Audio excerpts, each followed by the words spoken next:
This is Texans TV.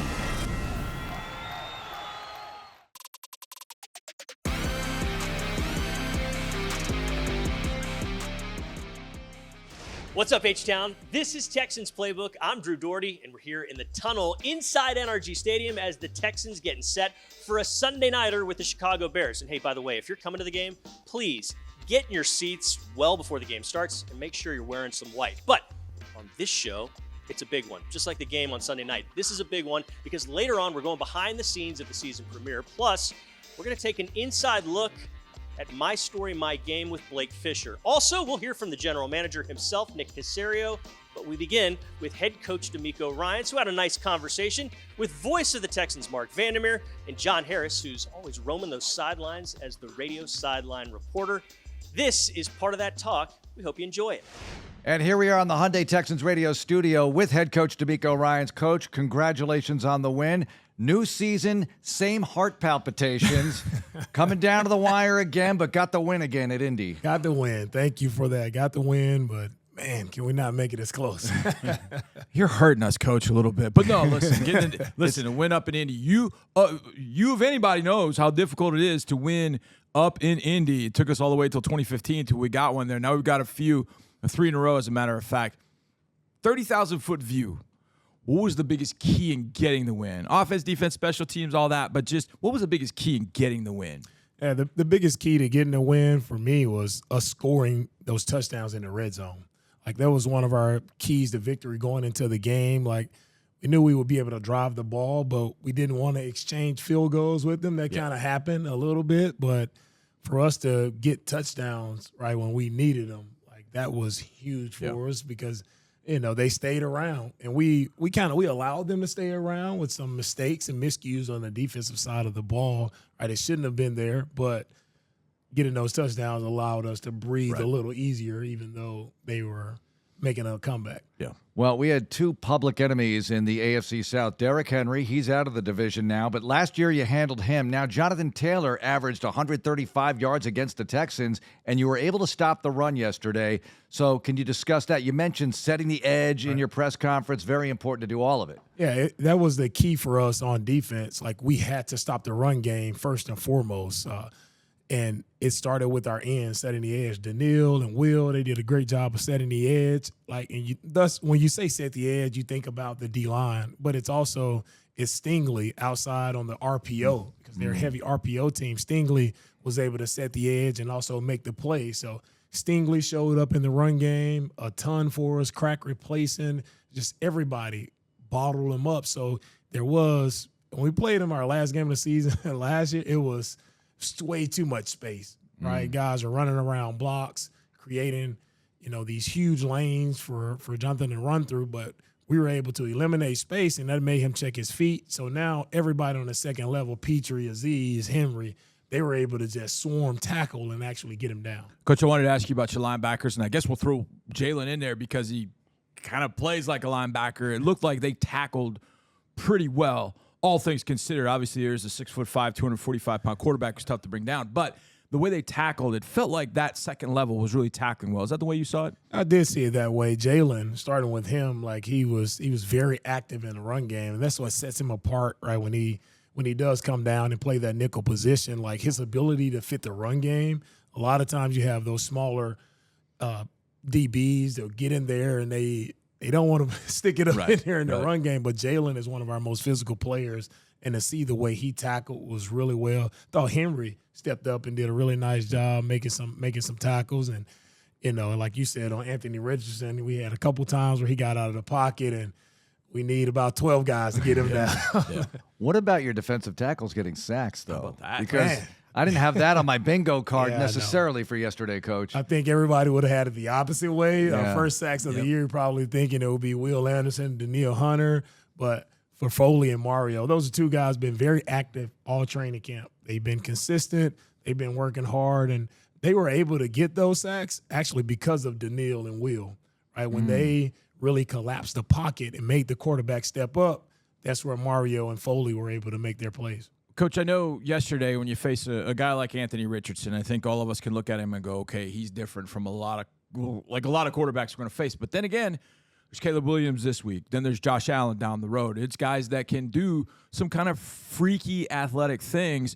So from that perspective, what kind of can you take out of that game against Richardson that you can then carry forward to other games against those mobile quarterbacks? Ooh, one at a time. I know. No, but one thing, a key takeaway from me is, right, you have to eliminate those guys from being able to run the ball and escaping the pocket. Yeah. That's where those guys thrive, like the athletic quarterbacks.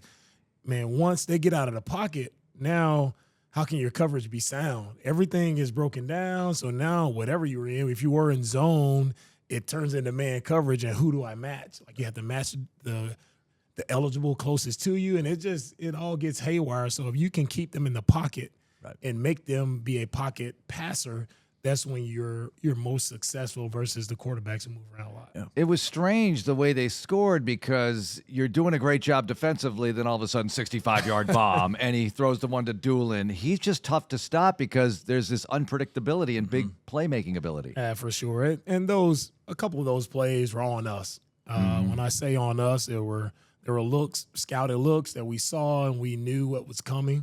And so when that happens, I feel like we have to be in better position to be able to defend those and make those plays. And, I mean, Anthony probably threw the ball about 70 yards, and he threw up a 50-50 ball there. I would like us to come down with that one.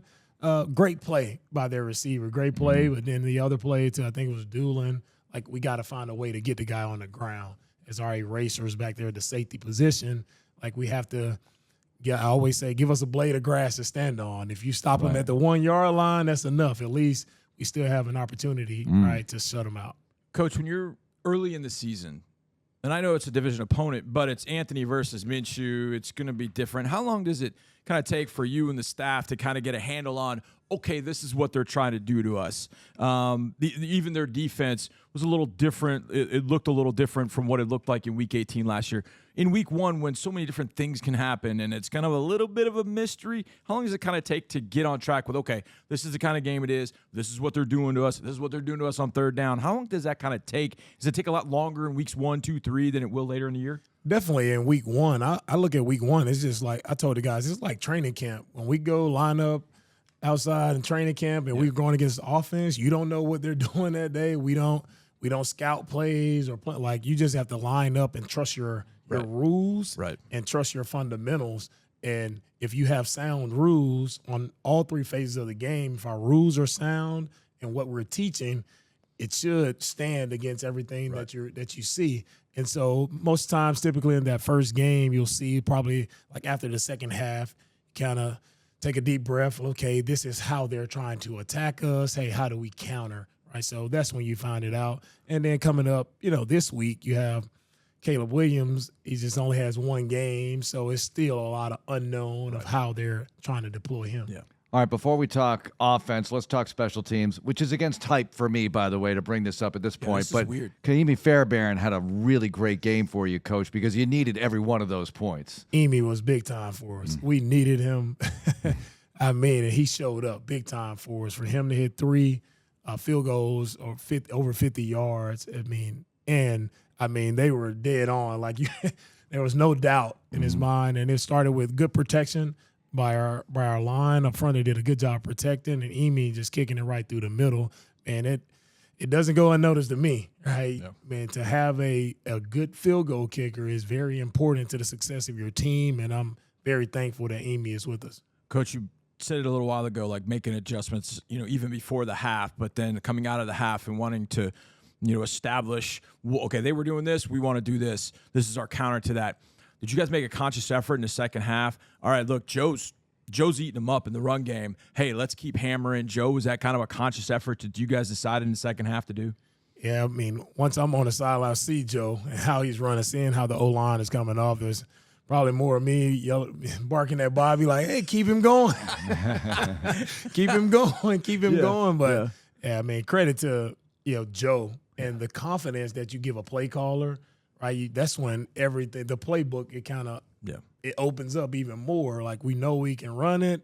They have to defend the run. Okay, let's get Nico down the field for a big play. So that's how all those things open up for us. Yeah, you have the line blocking well. Yep. Then Pierce comes into the game, and he has some nice runs for you as well. Yeah. So it all seemed to be working on the ground. Yeah, man, very proud of Damian for, I think he had about 9 reps in the game, and he stepped up. The way he ran the ball, he was explosive, downhill, man, he played fast. Like, that's the Damian I saw during training camp. So I was excited to see him make some big runs for us as well, and did a good job, in the protection game as well. So that's just at halftime. We talked a little bit after the game. I felt bad at halftime because I'm like, I thought I got a good question here. I want to see what you think about the run game. And you looked at me, and I said, what's going with the run game? And you're like, O-line, dummy? And I'm like, well, yeah, I know the O-line. They did play pretty well, Coach. What was it about what the O-line was able to do against a group? And I think this needs to be said. That's a group on the other side that for a few years – it's kind of giving us the business back. I mean, they're really tough, and Buckner and Grover, but your interior in particular really controlled those two. Now, they got a couple of sacks between them, but in the run game, you were able to move and get guys moved. And really, it's kind of been the first time in a while that we've seen that happen. What was key for them getting that movement up front? Yeah, the key, I think, it starts, like you said, with the interior guys. Start with Juice, right? And Juice, and he had a big matchup going against Grover at that 2-eye position. He did a great job of flattening him. So once Joe was getting the ball, we had such great lateral movement that there were these creases on the backside that we were able to hit. And that starts with, the guards and the center being able to move, and they did a really good job. And when you run outside zone, it goes back to the backside blocks. And we had one that was very teach tape-worthy block of LT and KG. They were able to get a backside block on Buckner. Joe cuts back in his huge lane. And like you talking about, I said the O-line, but I got to give credit to everyone. When you run the ball that well, our tight ends, the way they stepped up and blocked on the edge. I mean, Cade, Brevin, and Dalton did a really nice job getting a hat on a hat in the run game. And also our receivers. We talk about Nico and the big plays that he made down the field, the 3rd and 11, but and in the run game, Nico is blocking, right? Robert Woods steps in. He probably had about 12 snaps in the game. Clinic, teach tape, wide receiver blocking with physicality. Like, man, it's outstanding by all of our guys on the perimeter as well as our offensive line.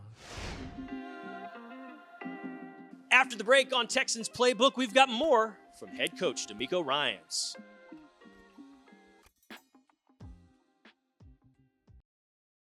Texans Playbook is sponsored by Community Coffee, strong as our roots, by Reliant, the official energy provider of the Houston Texans, and by your Houston area Ford dealers. Ford is the best in Texas.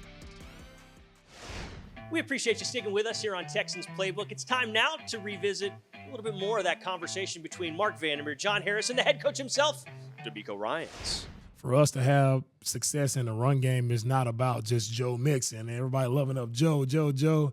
And a lot of people could have ran through those lanes. It's almost like when you say somebody's individual name, there's a whole bunch of other people connected. We talked about Fairbairn too, the whole operation, everything involved. Right? It's never about one guy, and that's what I love about our team. Right? It's all about the team. It's team first mentality, and our guys, they showcase that. Right? You guys see all the crazy celebrations in the end zone, but all those guys, like, to see how excited they are for one another. Our sideline is going crazy. Like, I love that enthusiasm from our team. When do they work on those celebrations? Not around you, I would imagine. I know. I told them, man. They make sure the playbook is right. That's exactly right. They have some MEs or MAs, but they got the celebrations down. Yeah, That's they got those down. Coach, I'm sure you've been asked about this numerous times. Oh, you bring in Diggs. How are you going to get everybody the ball? Okay, the divas at wide receiver and all that kind of stuff. How are you going to do it? And then you look up, Nico's got 6 for 117. Steph's got 6. He's got 2 touchdowns. Tank has 60 yards, and that reverse was beautiful. Everybody got involved. You talk about Robert going out and blocking. Didn't see many targets, but he's going out and he's blocking. Your wide receiver group is probably talked about more than anybody, and yet they go out and they deliver. And it was kind of what we'd all talked about. Who's getting the football? The open guy. Is that kind of the way you saw that group? I mean, that group seemingly all stepped up and gave you something. Yeah, they all stepped up. Very talented group, as you say, but there aren't what I love about our group, there aren't any divas. Yeah, right. All those guys, they love and appreciate one another, and they go out and they don't care who gets the ball, right? And that's what's so cool about the group. We know they're talented. We know their accolades that they have. I mean, Steph just went over 10,000 yards in his career, but he's so excited about Tank on the reverse. It's like, it's so cool to see just the unselfish nature of those guys, the unselfish nature of our team. Like, that's the makings of a really good team. Yep. What is going through your mind when you see CJ throw to Nico on 3rd and 11 at the moment of truth, needing to get that first down so you can, again, try to kill the clock? And that was no easy play, but you've got the quarterback and the wide receiver who can make that, plus the protection needed. Yeah, I mean, starting with the protection, it kind of broke down. Dare saved us there on the edge to give CJ like one more hitch to be able to deliver. You talk about the accuracy. I mean, a perfect ball. Corner had really tight coverage. I mean, it's just when you need your playmakers to step up at a crucial moment in the game for Nico and CJ to make that play. Like, I had a front row seat to see it, and I knew he got the knee down. It was just like, wow. Like, that was big time. And They didn't get the spot right. They didn't get the spot right away. We were not, yelling. Not right away. The spot.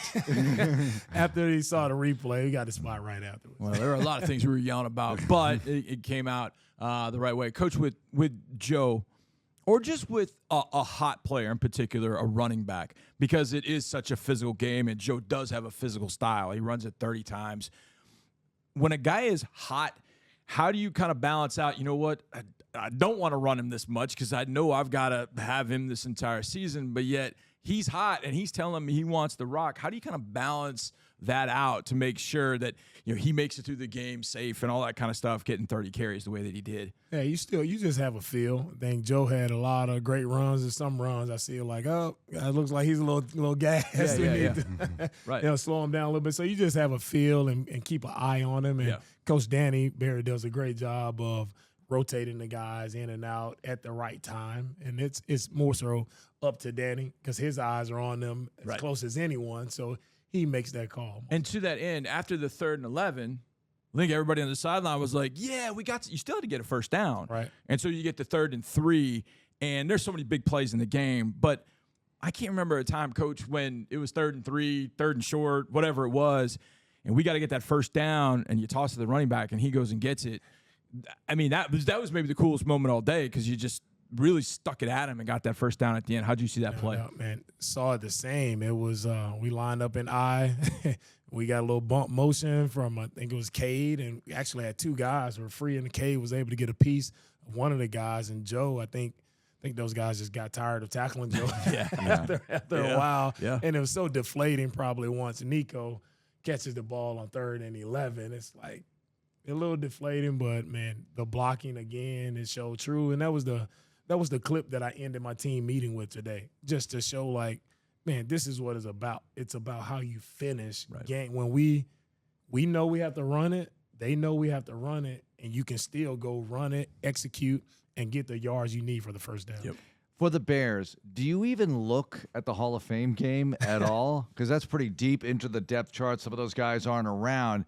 What do you do to get ready for this team besides week 1? Yeah, for them, I wouldn't look at the Hall of Fame game. You watch their week 1 game and then go back to some things from Seattle with Waldron, their offensive coordinator, go back and see, you know, what he's done in his career as a play caller and for our offense, right?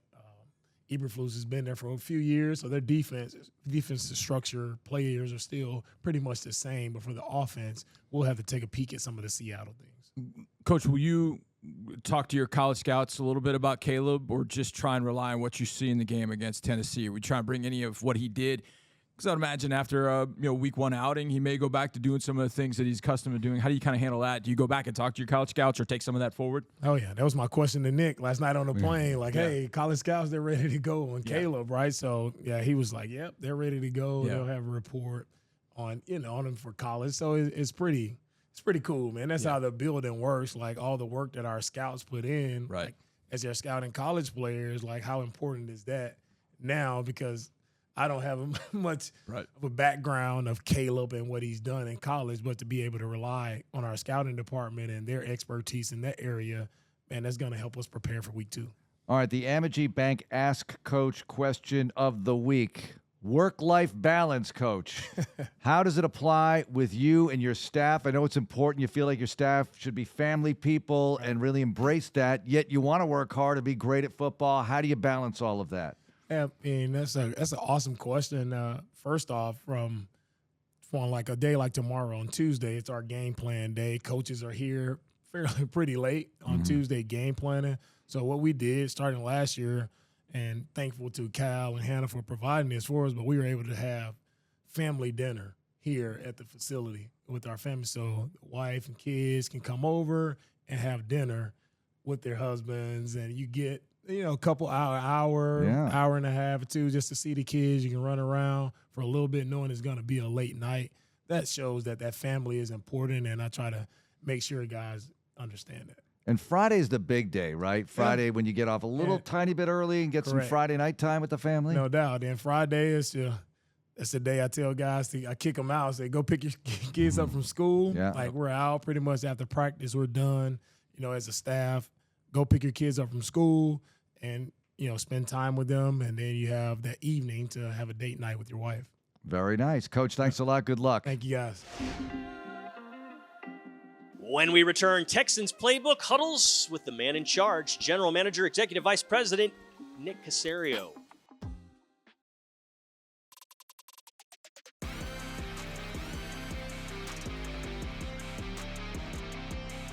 We're back on Texans Playbook, and wasn't it fun last Sunday seeing two of the more notable acquisitions this offseason for the Texans in Joe Mixon, the running back, and Stephon Diggs, the wide receiver, rumble for 159 yards and then also catch 2 touchdown passes.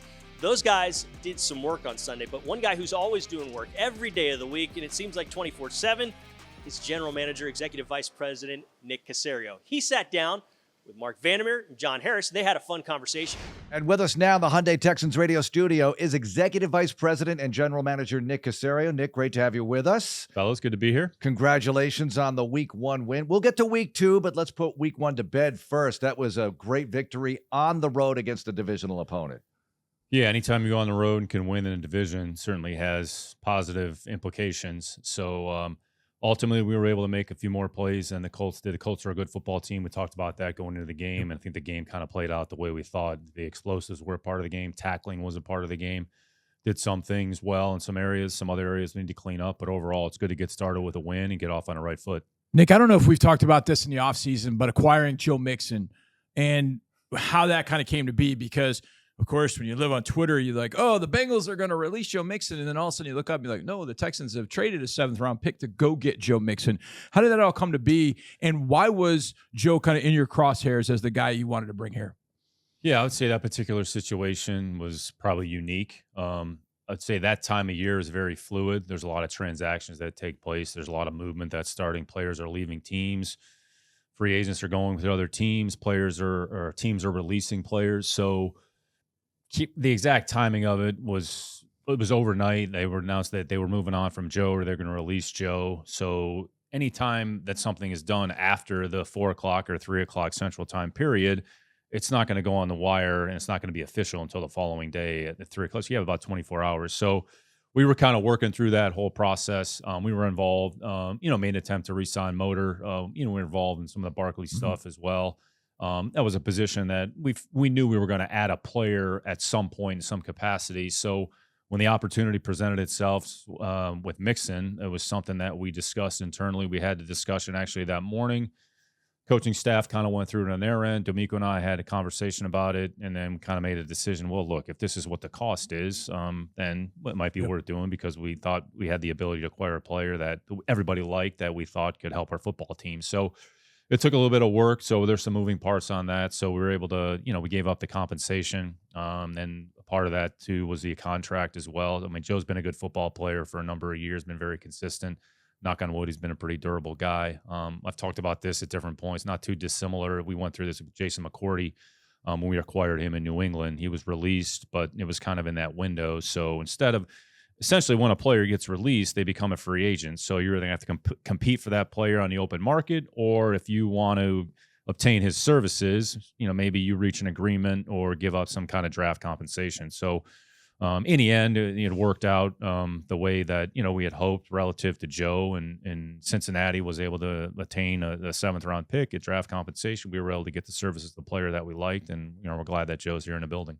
Can you discuss how you got the yards on the ground? Because it's everybody working together. Coach was very clear. Hey, tight ends, receivers, talked about Robert Woods, not a lot of snaps, but he was blocking. And Joe's running style as well, the ability to cut yet so physical on the front side at the same time. Yeah, the run game, essentially everybody is involved. And the blocking on the perimeter is a big part of it. So who handles the blocking on the perimeter? Typically it's going to be the receivers or the tight end. So when you're on the line of scrimmage, typically the tight end, if he's attached, like those 6 players, the offensive line plus the tight end. And if you have a fullback, there's going to be a 7th player, whether he's in the backfield or whether he's on the line of scrimmage on the other side. Those people are essentially going to handle the bulk of the running game. And DeMeco's talked about this. We've talked about this, a big emphasis point.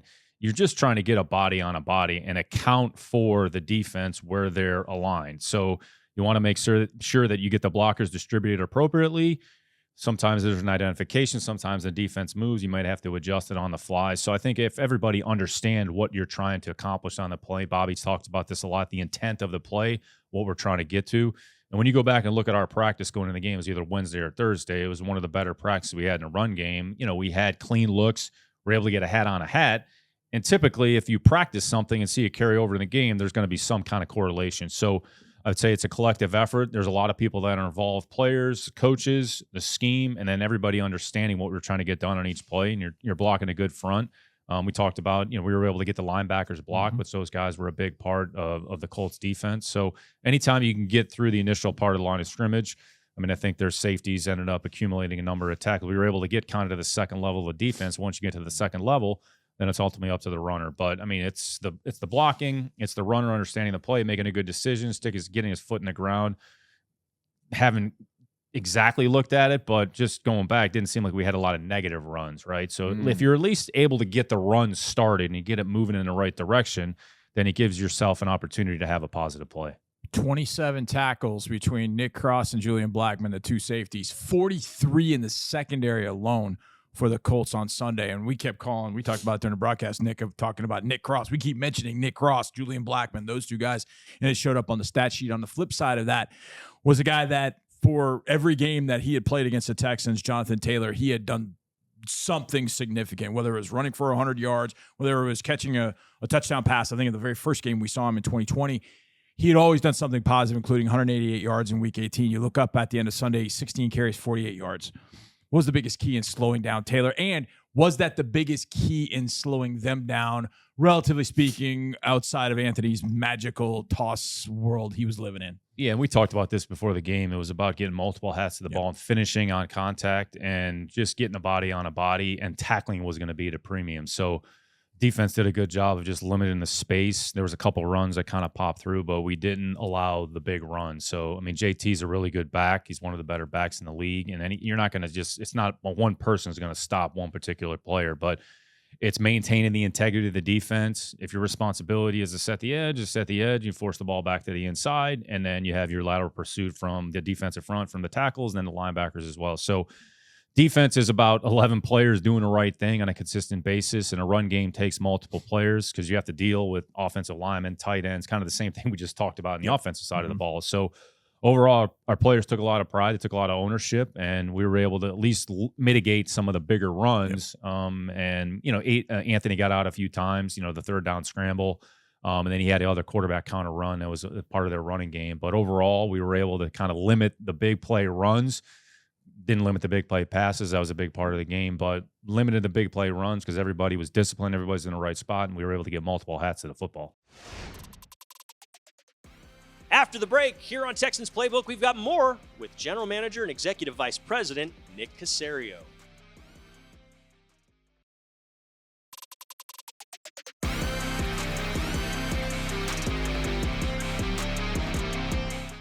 We're back. Drew Doherty here inside the tunnel. This is Texans Playbook. Friendly reminder, if you're coming to the game on Sunday night, please get in your seats well ahead of kickoff and make sure you're wearing some white. It's going to be a fun one. All right, we've got more of our conversation with Executive Vice President and General Manager Nick Caserio.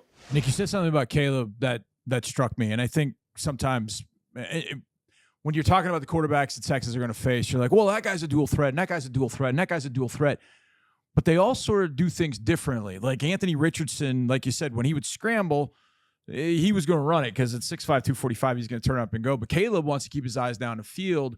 So when you're facing Caleb versus Anthony, even though they're dual threat quarterback, but they're completely different in the way they approach it, no? Yeah, it's any team. You just have to understand the strengths and weaknesses of each particular player, understanding who you're playing against, what are they trying to do. Caleb, he won a Heisman Trophy for a reason because he's a very talented player. So each, I would say, individual has their own skill set, and you just have to understand what you're playing against. So you saw that in the preseason. The throw he made there on the sideline, going to his left against Buffalo or wherever it was. Not too many quarterbacks that can make that play. So each week, like we talked about, presents its own unique challenges, and he's going to be a really good player in this league for a long time. One semi-procedural thing here for you and your staff. Sometimes we see a report, the Texans worked out so-and-so, but you guys work out players all the time, right? This is a weekly thing in a way to keep tabs on what's going on with the available players? Yeah, very much so, Mark. So we'll do it at really any point. We do it in the spring in May. We'll do it in the course of training camp. We'll do it in the early part of the season. We'll do it pretty much any day during the week. Some teams allocate like Tuesday as their designated workout day.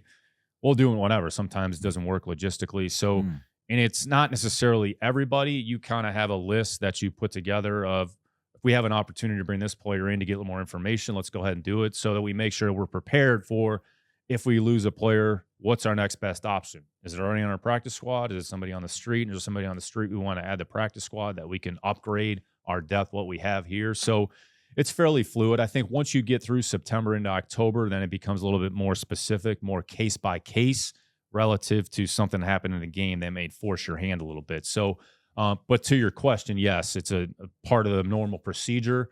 Some teams handle a little bit differently in terms of volume, how many they bring in, like what they actually do. So we just try to do what we feel makes the most sense for us and get as much information as possible so we make a good decision about adding a player to the team if we get to that point. Nick, it's been 5 years since playing on a Sunday night, and we've not played a ton of primetime games. In fact, last year we would have had all noon games until the one against the Indianapolis Colts. Your time in New England, you guys played a lot of night games, a lot of primetime games.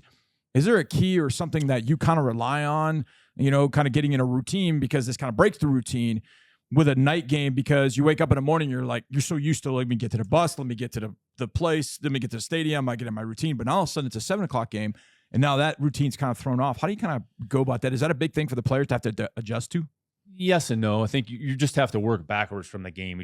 What it affects is just the timing of the day. Yeah. So whatever your block is to get ready for the game, typically it's usually 4 or 5 hours before the game. So instead of doing that at 8 o'clock on a Sunday morning with the game at noon, or the game's at 7 o'clock or 7:20, whatever it is, so then you kind of work backwards. So everybody just kind of has to adjust what they go through. Just make sure that you're mentally and physically prepared for playing Sunday night. Now, some of that obviously will spill over into the next day as well because it's a later game. So you just have to adjust. And you have to be prepared. And I think what we have to do as an organization is make sure that players have what they need, give them information, and just make sure that in the end, they get themselves ready to play football. Whenever we kick off, but you just have to make some subtle adjustments. You're not going to necessarily change anything drastically, right, other than the timing of kind of everything that goes into that day.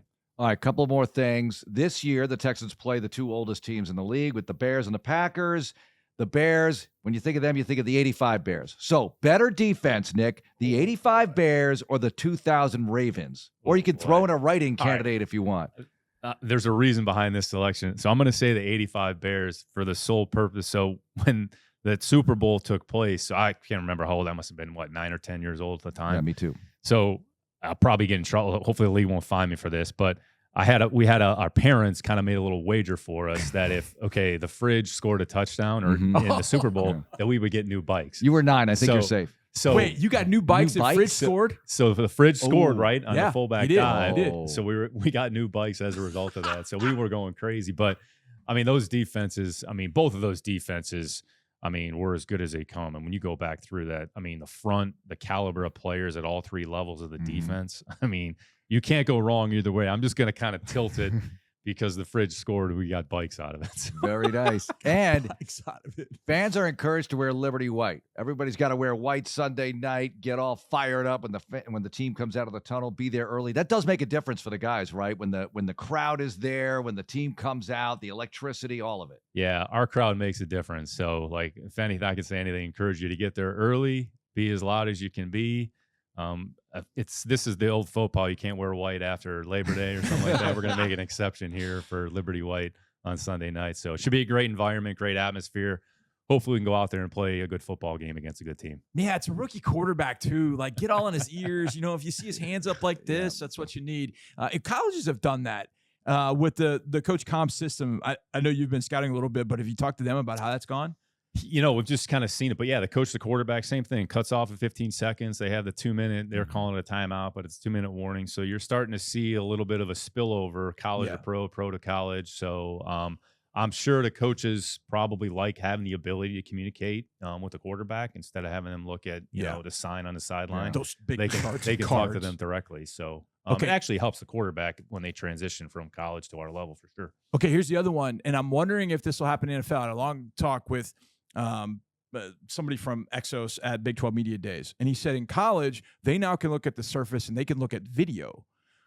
We can only look at the stills here. Do you think that changes in time, that you'll be able to look at video on the sideline? Yeah, we've experimented with a little bit in the preseason. So ultimately, the league will make a determination about what they feel makes the most sense. And I think the one thing about teams, everybody adapts and adjusts to whatever the rules and circumstances are. So it just goes back to, you're just seeing a lot of crossover between the two entities, if you will. So college concepts have kind of spilled over into our level. You have some things that are implemented in pro game that are going to the college. So hopefully it just helps everybody. And whatever they tell us we can do, then we'll abide by the rules. Nick, thanks a lot. Good luck. Thanks, fellas. Coming up on Texans Playbook, Blake Fisher. Finding out more about him.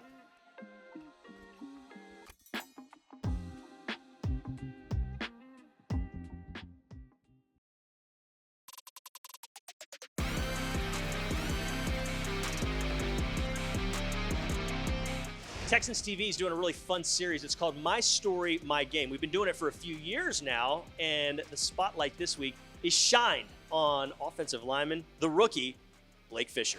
I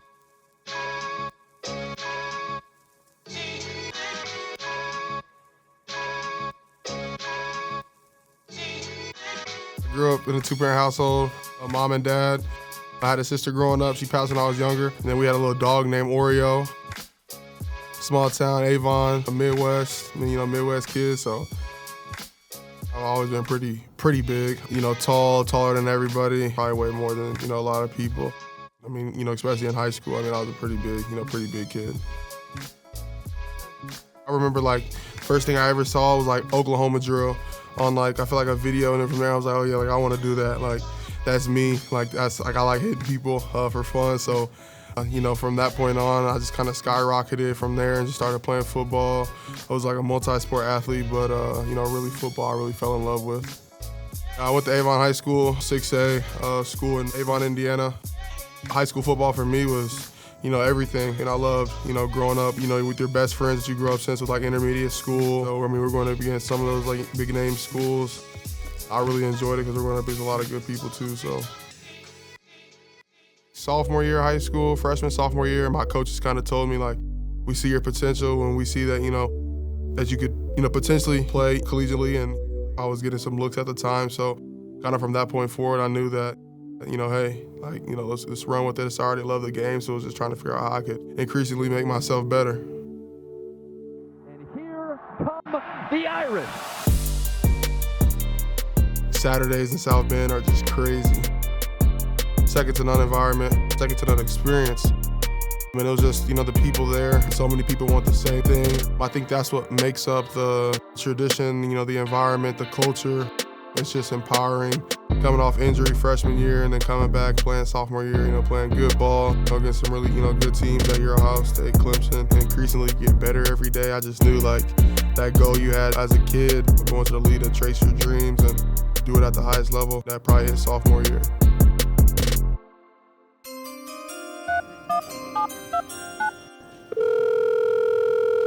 Call has been forwarded to voicemail. The person you're trying to reach is not available. So my agent ran out and was like, you just missed a call? He said, check your phone. I actually had missed the call at first because it was coming from a spam risk number. And it was crazy because I missed the call. So I just kept looking at my phone I wonder if I should call the number back. And then next thing you know, my agent's running out the office, and that's when I knew I'm going to Houston, and it was just for it was crazy. Blake, Nick Caserio with the Texans. How we doing, bud? I'm great, man. Congratulations. We're going to turn the pick in. You're going to be a Houston Texan. They're just super excited. You know, they asked like if everything was okay because like I didn't even like pick up the call and then hang up. I just like didn't even answer the call. It was loud in my house, like they could probably barely hear me talking. Blake, I'm going to put you on. Hey, Blake.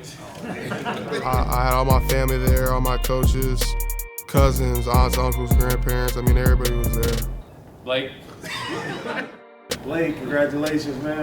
Didn't know it was going to be Houston. Really, just let them know that, I'm excited, ready to go to work. That's all we ask, man. Come in and work, man. Let's go to work together, man. Excited. They're going to get everything out of me. And, that's, what I've been doing since day one when we got here. So, yeah. Probably mom and dad. We've been through a lot together, just growing up, some of the trials and tribulations that we went through, it coming around full circle, things that, we've talked about in the past. It's just exciting, when you have a lot of dreams and aspirations and you see it in your parents' face and just continue to make them happy. Growing up, everybody always talks about 1%, that makes it to the NFL, and I'm that 1%. With the 59th pick in the 2024 NFL Draft, the Houston Texans select Blake Fisher, tackle, Notre Dame. Yeah, it's been great. I love it. It's hot as heck here, but I love it. I love the football facility, the culture, the atmosphere, that Coach Ryans has here, and the guys that they have here. We're building and trending in the right direction, and to come in and be a part of that is a blessing. I would just say I'm just coming to go to work every day, just be the best that I can be. Overall, just be a dependable guy, within the locker room, dependable guy on the field, and a guy that people can trust. That just comes from continued work and, taking reps and practice and so forth.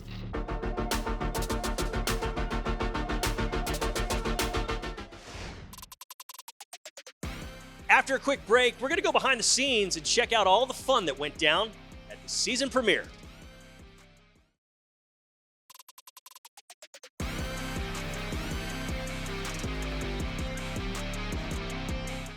We're back on Texans Playbook. Drew Doherty here inside NRG Stadium in the tunnel where, the good guys are going to leave from the locker room and hit the field on Sunday Night Football. Make sure you're wearing white and make sure you're here early if you're coming to the game. The Houston Texans always gunning for a Super Bowl title, but they're also intent on growing the game of girls flag football. And to that end, at the season premiere a few weeks back, they raised over $1.4 million to help that happen. Let's go behind the scenes and check out all the fun from that evening.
Hey, if you liked what you saw here today, we want you to check us out on HoustonTexans.com, the Houston Texans mobile app, and please go subscribe and like the Houston Texans YouTube channel because we want to see you seeing our stuff. I'm Drew Doherty, and for Gardy Swingby and the rest of the crew that put this together, we'll see you again. Till then, H is up, H-Town.